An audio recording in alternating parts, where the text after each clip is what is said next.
Hi everyone, good morning. ఎలా ఉన్నారండి అందరూ? Welcome back to Anusri themes. అందరూ బాగుండాలి, అందులో మేముండాలి. అందరికీ ముందుగా భోగి, సంక్రాంతి, కనుమ శుభాకాంక్షలు. పండగలన్నింటిలోకి పెద్ద పండగ ఈ సంక్రాంతే కదా. అందులో 3 రోజులు చేసే పండగ.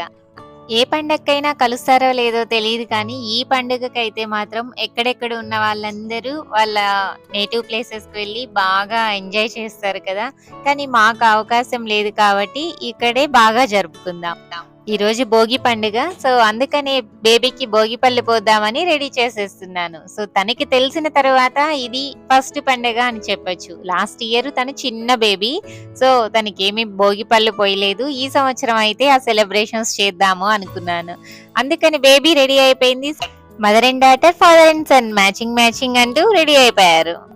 బేబీకి తెలిసాక ట్రెడిషనల్ డ్రెస్ అయితే ఈ రోజే వేసుకోవటము. సో తనైతే చాలా ఎక్సైట్మెంట్ గా ఉన్నింది, ఏందో కొత్తగా ఉన్నట్టు ఫీల్ అయిపోయింది. ఇక భోగిపళ్ళు పోస్తున్నాము అంటే ముఖ్యమైనది రేక్కాయలే కదా. సో మనకైతే ఒరిజినల్ రేక్కాయలు దొరుకుతాయి. అఫ్ కోర్స్ ఇవి కూడా ఒరిజినల్వే, కాకపోతే డ్రై అయినవి. సో డ్రై చేస్తే ఎక్కువ రోజులు ఉంటాయి కాబట్టి వాళ్ళు డ్రై చేసి ఇక్కడ అమ్ముతారు. జుజుబి అని వీటికి పేరు ఉంటుంది. ఇక్కడైతే మేము ఇవన్నీ రెడీ చేస్తూ ఉన్నాము. బొరుగులు, రేక్కాయలు అండ్ పూలు ఇవన్నీ తీసుకొచ్చి మిక్స్ చేస్తూ ఉన్నాము. సో భోగిపళ్ళు పోయడానికి ఒక్కరమే కలిపితే ఎలాగా, ఇంట్లో ఉన్న వాళ్ళందరూ చేతులు పెడితే కదా అందరూ హ్యాపీగా ఉండేది. సో అందుకని అందరం రౌండ్ గా కూర్చొని పళ్ళెంని మధ్యలో పెట్టుకొని అందరం కలుపుతూ ఉన్నాము సందడిగా.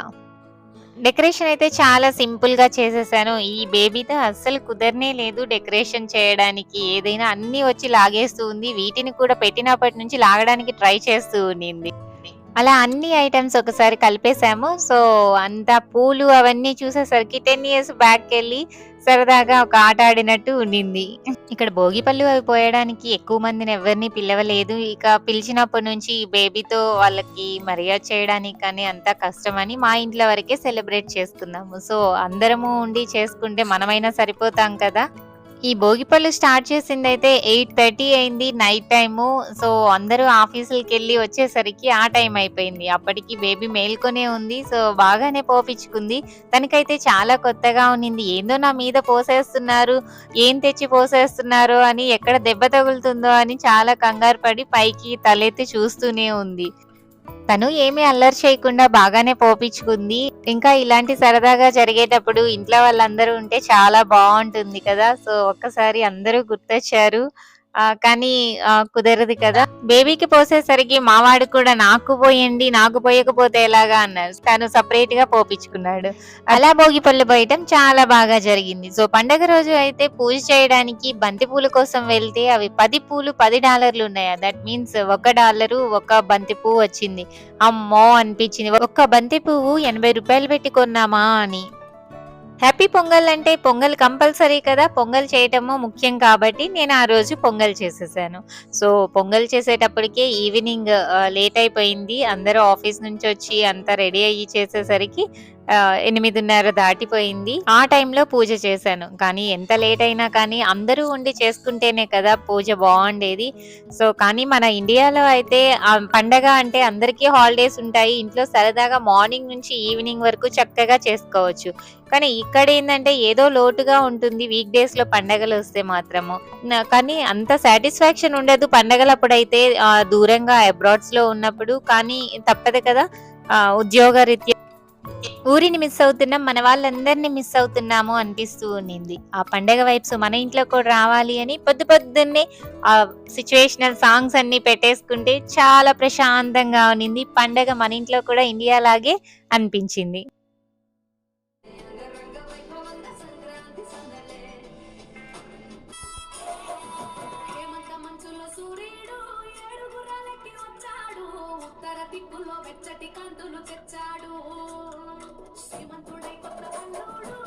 మనం ఎక్కడ ఉన్నా కానీ మన సంప్రదాయాలు, మన పండగలు వదలకుండా చేస్తూ ఉంటే పిల్లలకు కూడా అలవాటు అవుతుంది. వాళ్ళకి మన పద్ధతులన్నీ తెలుస్తూ ఉంటాయని మా ఇంట్లో మా అభిప్రాయం.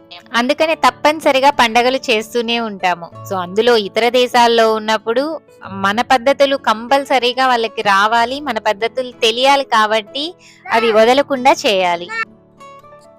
సో అలాగా ఎంతో చక్కగా సంక్రాంతి కూడా జరిగిపోయింది. భోగి సంక్రాంతి అయిపోయింది అంటే ఇంకా ముక్క స్టార్ట్ అయిపోతుంది కదా కనుమ పండగ.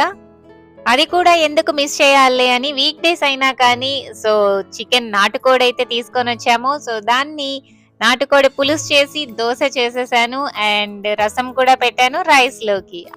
అలా 2025లో వచ్చిన ఫస్ట్ పండుగ భోగి, సంక్రాంతి, కనుమ 3 రోజుల పండుగ చాలా చక్కగా జరుపుకున్నాము. మీరందరూ కూడా బాగా జరుపుకున్నారని అనుకుంటున్నాను. That's it for today. Thank you all. Thanks for watching this video. మీకు ఈ వీడియోస్ నచ్చినట్లయితే please like and subscribe this channel. Thank you all.